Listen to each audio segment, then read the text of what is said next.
반갑습니다. 오늘은 119편 여섯 번째, 오늘을 마지막, 119편을 마지막 묵상하는 그러한 날입니다. 81절을 제가 읽고 나눔을 시작을 할게요. 나의 영혼이 주의 구원을 사모하기에 피곤하구나. 나는 주의 말씀을 바라나이다. 나의 말이 주께서 언제나 나를 안위하실까 하면서 내 눈이 주의 말씀을 바라기에 피곤하니이다. 아멘. 마음을 열면 말씀도 자신을 연다라는 제목으로 말씀을 나누도록 할게요. 어, 먼저 74절을 제가 한번 다시 읽어보면 주를 경외하는 자들이 나를 보고 기뻐하는 것은 내가 주의 말씀을 바라는 까닭이니이다. 시인은 언제나 하나님의 말씀에 대해서 열려 있죠. 본래 여러분 사람들의 마음은 하나님을 마음에 두기 싫어하잖아요. 그죠? 물론 자식들이 부모를 사랑하죠. 그러나 부모의 잔소리가 어느 순간 싫어질 때가 있지 않아요? 마치 그런 것처럼 하나님을 등지고 살아가는 일반 자연인들에게 하나님의 말씀을 향해서 마음을 연다라는 것은 결코 쉬운 일이 아니죠. 그러나 중요한 것은 어제 나눈 말씀처럼 마음을 열어서 말씀을 듣는 것, 이게 너무나 중요하다라는 거죠. 히어링을 잘하는 게 중요한 게 아니라 리스닝을 잘해야 한다는 거예요. 말씀은 귀로 듣는 것이 아니라 마음으로 듣는 것이기 때문이죠. 그리고 마음으로 들을 때 비로소 말씀이 내 안에서 역사하기 시작을 하는 거죠. 솔로몬이 하나님 앞에 구했던 지혜는 듣는 마음이었다는 거예요. 그리고 마음이 열려야 말씀이 깨달아지기 시작한다는 것이죠. 부활하신 주님께서 엠마오 도상의 두 제자를 만났습니다. 문답을 나누는 가운데 두 제자는 예루살렘에 들었던 부활의 증거를 낯선 예수님이 자기 스승인지를 몰랐으니까 낯선 동행자에게 전하죠. 주님 그들을 책망하시면서 모세와 선지자 글들에 나타난 메시아에 관한 말씀 풀어주시죠. 주님은 그들의 마음을 열어서 그리스도의 고난과 부활에 관한 성경 말씀을 깨닫게 하셨습니다. 두 제자가 떠나시려는 주님을 붙들고 숙소를 잡죠. 주님은 떡을 떼고 축사하시는 순간에 두 제자의 눈이 밝아져요. 그리고 자신과 함께 동행했던 사람이 바로 부활하신 주님이었다라는 사실을 마음이 열리고 눈의 밝음으로 이어지면서 그것을 깨닫게 되죠. 성경에 여러분 이런 말이 있습니다. 이에 저희 마음을 열어 성경을 깨닫게 하시고 마음을 열면 말씀도 자신을 연다라는 거죠. 이 상관관계를 여러분들 잊으면 안 돼요. 우리가 본문을 읽을 때 뒤와 연관성 속에서 사실은 뒤에 포인트가 맞춰져 있는 말씀을 우리가 앞에 것만 해석하는 경우가 많이 있는데 마음을 열어 성경을 깨닫게 하시고 이 말 속에는 내가 마음을 열면 성경도 자신을 여신다라는 의미가 사실은 포함되어 있다. 말씀과 영혼의 상호 소통이 분명히 이루어진다라는 거예요.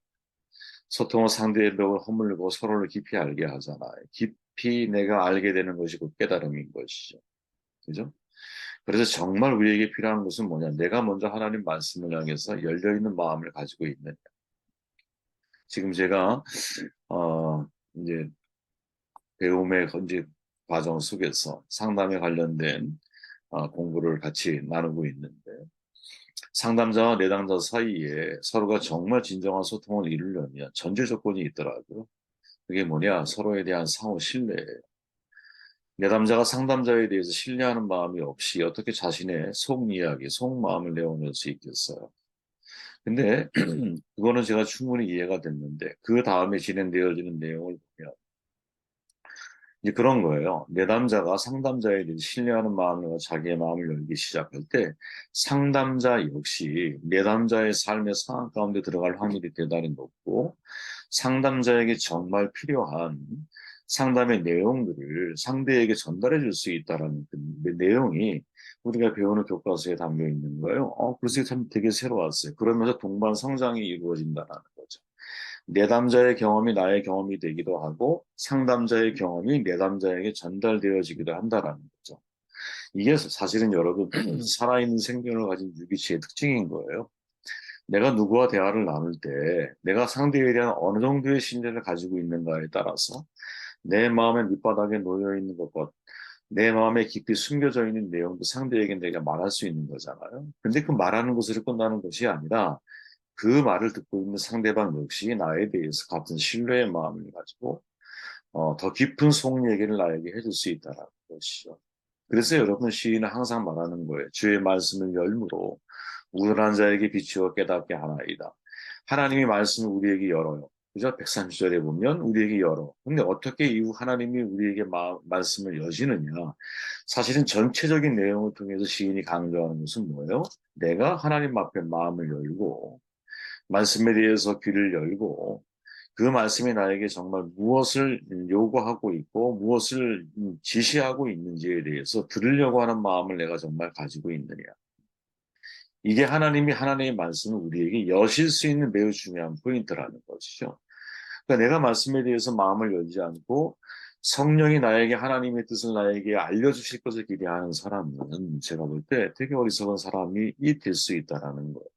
사도행전 16장에서 이런 말씀이 나오잖아요. 투아디라 성의 자주장서로서 하나님을 공개한 루디아라는 여자가 들었는데 주께서 그 마음을 열어 바울의 말을 청종하게 하신지라. 마음이 열려야 된다는 거죠. 마음이 열려야 정말 비로소 하나님도 하나님의 말씀을 우리 가운데 여셔서 그 말씀이 우리의 삶을 바꿀 수 있는 정말 에너지 있는 말씀으로 나에게 다가올 수 있다는 거죠. 그럼 이걸 역으로 한번 생각해 보십시오. 마음을 닫으면 말씀도 닫힌다라는 거죠. 그래서 오늘 시인이 뭐라고 말하느냐? 구원이 악인들에게서 멀어지면 그들이 주의 윤례를 구하지 아니함이니이다. 이 말씀을 한마디로 정리해 보세요. 악인들의 특징이 뭐예요? 윤례를 구하지 않는다라는 거지. 시인은 구원이 악인들에게 멀어진다 이렇게 말하면서 왜? 그들이 말씀, 윤례를 구하지 않기 때문에 딱 정돈을 해버리는 거예요. 하나님의 대언의 말씀을 듣지 않으면 하나님과 상관이 없습니다. 말씀을 거부한다라는 것은 여러분 하나님을 거부하는 것과 같은 거거든요. 하나님이 인격적인 분이시기 때문에 사람들에게 자신의 말씀 듣기를 강요하지 않아요. 근데 말씀 듣기를 정말 원하는 자들에게는 자신의 음성을 들려주시고 원치 않는 자에게는 아무 말씀도 안 하실 수밖에 없는 게 너무나 당연한 것 아니겠어요? 말씀을 거부하는 사람들은 이미 하나님과 상관이 없는 사람들이죠. 교회 밖에 사람들이 그러한 거예요. 그런데 교회 밖에 사람만 그러니 아니라는 거죠. 내가 교회 생활을 하면서도 하나님 말씀을 거부함으로 불신 상태에 놓여 있는 사람, 신앙이 정체되어져 있는 사람, 내가 인생에 어디로 가야 할지 말씀의 인도함을 받지 못하는 사람, 이런 모든 부류의 사람들이 사실은 하나님 말씀 듣기에 대해서 찬착하지 못하는 말씀에 대한 갈급함을 상실한 그러한 삶을 살아갈 수밖에 없다라는 거죠. 하나님 말씀을 내가 듣지 못하는데 어떻게 인생에 바른 목적을 설정하고 어떻게 인생에 살아갈 수 있는 동력을 내가 회복을 하고 어떻게 그 말씀이 살아서 역사하는 말씀인지를 우리가 어떻게 경험하며 살아갈 수가 있겠어요. 그죠? 그 말씀을 받아들인다는 게 얼마나 큰 축복인가. 그래서 바울이 말하는 겁니다. 저희가 하나님을 시인해요. 그죠? 시인해. 행위로는 부인하리. 가증한 자요. 복종치 아니하는 자요. 모든 선한 일을 버리는 자리라. 복종치 아니하는 자. 뭐에 복종하는 겁니까? 하나님 말씀에. 그러니까 하나님은 시인하지만 뭐에 복종을 안 해요? 하나님 말씀을 복종을 안 해요. 말씀을 받아들이질 않는다는 거죠. 그래서 역으로 말하면 하나님은 보시는 것이 정말 인생의 복중의 복이고 그 하나님의 말씀에 대해서 열린 마음을 가지고 있는 사람이 구원의 문턱에 서 있는 사람입니다. 그죠? 주님께서 뭐라고 말합니까? 하나님 말씀을 받지 않는 집, 성, 뭐 여기는 안 나와 있지만 이제 그 집과 성에 누가 살아요? 사람이 살 거 아니에요. 그러면 그렇게 하나님 말씀을 받지 않는 집, 성, 사람에 대해서 어떻게 발에 먼지를 떨어버리라. 누구든지 마태복음 10장 14절에 보니까 너희를 영접도 아니하고 너희 말을 듣지도 아니하거든 그 집이나 성에서 나가 너희 발에 먼지를 떨어버리라. 여러분 집과 성은 상징적인 의미인 거죠. 사실은 말씀을 집이 듣습니까? 성이 듣습니까? 그 안에 있는 사람들이 듣는 거죠. 그러니까 하나님 말씀에 대해서 그 말씀을 받아들이려고 하는 마음이 없는 사람들에 대해서는 사실은 하나님 주님께서 우리에게 요구하시는 건 뭐냐? 네 발에 먼지를 떨어버리고 떠나라는 거죠. 여러분 말씀을 절대로 구걸하지 않아요. 저는 사실 이거 우리가 잘 이해해야 한다고 보는데 우리가 말씀에 대해서 여러분 영업하는 사람들처럼 제발 이거 하나만 사주기를 바라는 마음으로 사람들에게 전달할 이유가 저는 없다고 봐요. 네. 뭐 되게 매정해 보이고 냉정해 보일지 모르죠. 그죠? 그러나 여러분 가만히 생각해 보세요. 이 말씀이 얼마나 소중하고 귀한 것인데 우리가 마치 이 말씀을 그냥 이렇게 땡처리 하듯이 사람들에게 왜 그렇게 주는 마음을 가지고 왜 우리가 낮은 태세를 가지고 말씀을 전달해야 할까요? 저는 안드레의 정신이 우리의 정신이 되어야 한다고 보거든요. 와 봐라. 와서 들어봐라. 너희들에게 이게 얼마나 소중하고 고귀한 말씀인지 와서 봐서 봐라. 이렇게 사실은 말하려고 하는 마음의 자세를 우리가 가지고 있어야 된다는 거죠. 말씀은 여러분 정말 당당한 자세로 선포되어져야 한다고 저는 생각을 해요. 개인적으로. 근데 오늘날 과연 우리가 말씀에 대해서 이러한 당당함을 가지고 사람들에게 이 말씀이 너희들의 인생에서 얼마나 중요한 진리인지 아느냐 하는 마음을 가지고 우리가 상대에게 이 말씀을 전하고 있느냐. 아니면 세일즈 영업하는 사람처럼 말씀에 대한 자신감 없이 사람들에게 우리가 다가가고 있는 거예요. 저는 전자에 속해야 한다고 생각을 하고 전자에. 왜 우리가 전자와 같은 마음을 가지고 말씀의 당당함을 가지고 이 말씀 앞에 이 말씀이 얼마나 고귀한 것인지 당당함을 가지고 사람들에게 전달하지 못하느냐. 내가 그 말씀에 대한 확고한 믿음이 없기 때문이 아닐까 그런 생각을 한번 해보게 돼요. 자, 보세요, 여러분. 성경에 말씀을 귀담아 듣지 않았을 때에 사람들은 어디에 속하느냐? 당연히 사탄에게 속할 수밖에 없는 것이죠. 그리고 사탄이 심어둔 생각을 따라 인생은 살아갈 수밖에 없는 거예요. 그죠? 사탄은 하나님 말씀에 대해서 듣지요. 근데 뭐를 못 들어? 리스닝, 마음으로 그 말씀을 받아들이지 못하게 만들어요. 그래서 요한복음 8장 47절에 보면 하나님께 속한 자는 말씀을 듣나니 리스닝이에요. 이때 듣다 하는 말은 너희가 듣지 아니하면 하나님께 속하지 아니하였습니다. 여러분 내가 하나님 말씀에 대해서 듣는 귀가 있습니까? 아니, 더 나아가서 듣는 마음이 있습니까?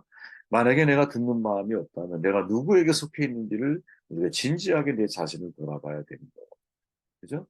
여러분 오늘날 진짜 문제가 뭔지 아십니까? 지난주에 말씀드릴 때 그런 대화를 우리가 서로 나눴지만 듣는데 듣지 않는 게 문제라는 거예요. 히어링을 하는데 리스닝을 하지 않는다는 게 문제라는 거죠. 지금의 이 시대는 여러분 말씀의 홍수 시대를 살아가고 있어요. 우리는 말씀을 너무나 표상적으로, 표면적으로 알기 때문에 이 말씀이 얼마나 깊이 있게 세상의 문제에 대해서 내가 처해 있는 삶의 문제에 대해서 이 세상의 역사와 흐름에 대해서 얼마나 명료하고도 명확하게 말씀하고 계시는지를 잘 드러내지를 않아요. 과거 여러분 교회사를 놓고 보면 교회가 이제 콘스탄티노플 크리스텐덤 시대에 그때 전 세계 그 유럽 지역에 5대 관주라 그래서 5개의 교회 군단이 있었잖아요. 그런데 콘스탄티노플이 콘스탄티노 대제가 수많은 사람들이 기독교를 개종하기를 원했어요. 그래서 개종하지 않으면 오히려 옛날에는 우리가 예를 들어 유대교를 개종하지 않고 다른 종교를 개종하지 않으면 사회적인 불이익을 당했잖아. 근데 기독교가 공인된 이후에 그게 역현상이 벌어지는 거예요. 그래서 기독교인이 되지 않으면 오히려 사회에서 불이익을 당하는 상황이 벌어져요. 그러니까 많은 사람들이 개종을 했겠죠, 반면이. 그런데 그 많은 사람들이 개종을 하면서 진짜 마음에서부터 개종을 했을까요? 아니에요. 사회적인 불이익을 면하기 위해서 교회에 흡수해 들어온 거야. 그러면 그들이 교회에 와서 어떤 힘을 발휘했을까요? 교회를 완전히 병들게 만들었거든요. 진짜 신앙인이 교회에 들어오고 신앙을 갖기 위해서 하나님 말씀에 순종하기 위해서 교회에 들어온 사람들이 아니라 그냥 사회적인 유익, 불이익을 내가 면하기 위해서 교회에 흡수되어 들어온 사람이 너무나 많았다라는 거지. 우리의 과거 모습이 떠오르지 않습니까, 여러분?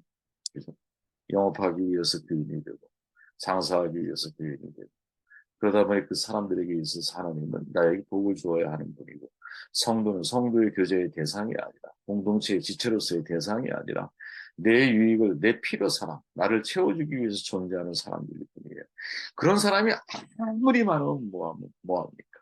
오히려 그럴수록 교회는 병들어가는 것이죠. 마치 그런 거라는 거죠. 하나님 말씀에 대해서. 그죠? 내가 그 말씀에 순종하기 위해 그 말씀이 진리임을 깨달아. 아니, 그 단계까지 가기 전이라도 하나님을 더 깊이 알아가기 위해서 내가 교회에 소속이 되고 말씀에 대해서 귀를 기울이고 그 말씀을 따라 인생을 내가 살아가려고 하는 베레아 사람들처럼 이 말이 진짜 진리인지 매일매일 그 말씀을 상고하고 매일매일 그 말씀을 순종해 나아가려고 하는 사람들이 모습인지 아니면 그냥 교회에 내가 소속된 멤버로서 인생을 살아가고 있는 사람인지. 만약에 후자의 사람이 많을 경우에는 여러분, 교회의 사람이 많아지면 많아질수록 그 교회는 점점점 묽어지고 희석되고 타락하게 되고 병들고 혼합주의에, 그 건강한 게 아닌 거예요.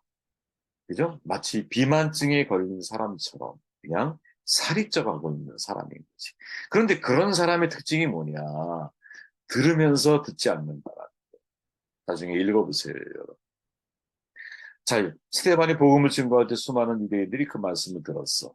결론이 뭡니까? 더 이상 듣기 싫어하는 사람들은 돌을 들어서 스테반을 죽이는 거예요. 분봉한 헤롯 왕에게 여러분 세례 요한의 불같은 말씀을 전하잖아요. 그런데 그 말씀을 들으면서 그는 듣지 않아. 결국 죽이는 거예요. 수많은 선지자들이 선견자들을 하나님이 보내셨어. 그들은 사실 히어링 듣죠. 그런데 듣지 않아. 여러분 마음에 이런 마음이 혹시 있지 않습니까? 이게 여러분 지금 시인이 우리에게 말이 176절이라고 하는 엄청난 내용에 처음부터 마지막까지 계속 하나님의 말씀을 선언하고 하나님 말씀에 대해서 갈급해하고 말씀의 소중함을 말하는 시인이 또 다시 그 속에서 우리에게 전달하려고 하는 중요한 메시지 가운데 하나가 뭐냐? 말씀이 전달되면 뭐하냐? 너희들은 귀로는 듣지만 마음으로는 듣지 않는 거야. 마음으로 들어야 말씀이 너희들을 향해서 말씀이 자신을 열기 시작하는 것이고 마음으로 듣기 시작해야 인생의 진짜 변화와 말씀의 역사를 우리는 경험하게 되는 것이 아닌가. 나는 경종의 메시지를 우리에게 전달해주고 있는 것은 아닐까 하는 말씀을 전합니다. 여러분 감사해요. 119편 원래 한 번에 끝내려고 했는데 어떻게 하다 보니 말씀이 많이 좀 길어졌습니다. 그럼에도 불구하고 말씀에 대한 우리의 삶의 태도가 어떠해야 하는지를 시인은 무려 이제 성경 전체에서 가장 많은 장을 할애하면서 우리에게 전하고 있는 중요한 메시지와 교훈이 아닌가 하는 생각을 해보게 됩니다. 여러분 스스로 질문해 보세요. 내가 마음을 열고 하나님 말씀을 향하고 마음을 열고 말씀을 향하면 말씀도 자신을 열어서 우리를 깨달음의 자리에 인도해 주실 것을 믿습니다.